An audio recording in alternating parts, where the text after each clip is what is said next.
Bonsoir à tous et à tous, bonsoir à tous les suiveurs et à tous les inconditionnels de Grégoire Omnisport doomu Gaynde Ndiaye warul tiit warul ragal maa leen di béggee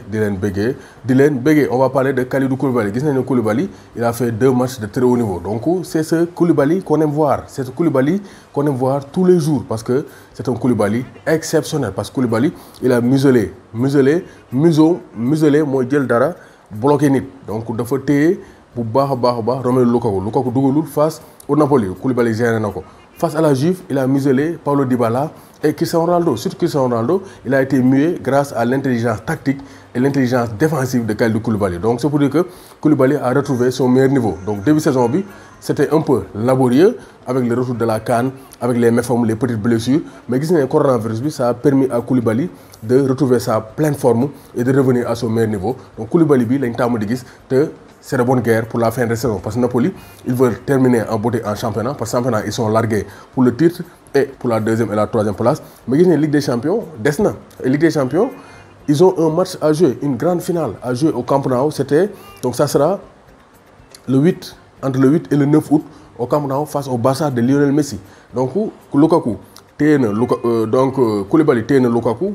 téye na Cristiano Ronaldo maintenant est-ce que Koulibaly dina mën a neutraliser dina mën a téye Lionel Messi c'est ça la grosse question parce que Napoli actuellement amatul dara lu ñu perdre il vise une surprise en Ligue des Champions parce que à chaque fois Napoli ils viennent 8e de finale ñu toog mais gis nañ ne ren ils ont d'autres ambitions surtout avec le coronavirus parce que coronavirus bi reprise bi c'est comme une nouvelle année c'est comme une nouvelle saison ci benn saison ba léegi parce que y a eu 2 voire 3 mois d'arrêt donc joueurs yu bari blessé woon nañ ñëwaat nañ ñu perdoon confiance ñëwaat nañ te comme ni ko Koulibaly waxee Gattuso da leen joxaat confiance plein de confiance moo tax actuellement ils veulent faire la différence moo tax on lance un avertissement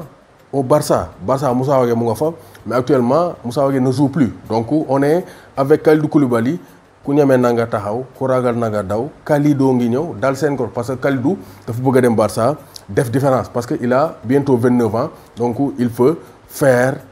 des matchs de très haut niveau il veut faire la différence pour accrocher au moins un titre majeur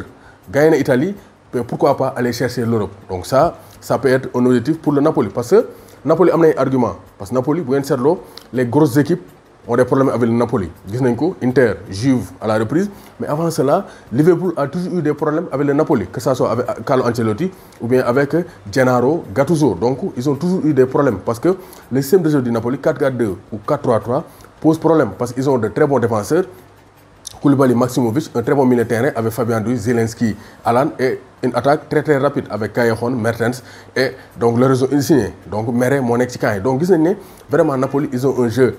très tactique une bonne défense et une attaque très rapide capable de se projeter donc un jeu vertical et un jeu dans les petits espaces très technique parce que Mertens Callejon ak Insigne sont des joueurs techniques donc Napoli il peut varier le système de jeu et poser des problèmes au FC Barcelone d'autant plus que Camp Nou du am public donc ça sera une occasion de diminuer la force du Barça donc